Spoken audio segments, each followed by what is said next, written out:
後來繼續來看三軍總病院內湖院區張啟宏所所檢調約談到2個醫師、2個行政人員、甲3個證人，講有違規換器官、甲登載無實在的問題。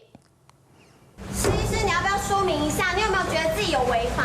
剛剛有跟檢察官交代清楚了嗎？謝謝。自己有違法嗎？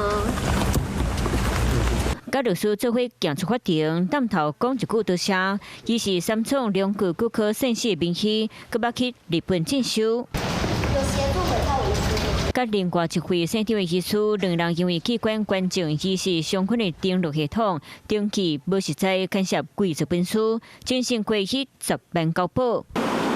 三種持續引進新技術，是台灣北區5種攏會當醫師的醫學中心。在咧器官的醫師有重要地位，張所局檢調所涉，亞洲2位醫師、護理師、社工、證人等等7個人，會叫調查依照正常天數，針對唔是病死甲標記唔是病死遺體，需要經過檢察官的同意，才能做醫師的手術。唔過叫發現醫師的器官敢若有違規，佮佇咧捐器官的系統登記無實在資料，像是車禍、意外、自殺、他殺的潛在器官移植個案，都必須嚴格遵守刑事訴訟法跟器官移植條例。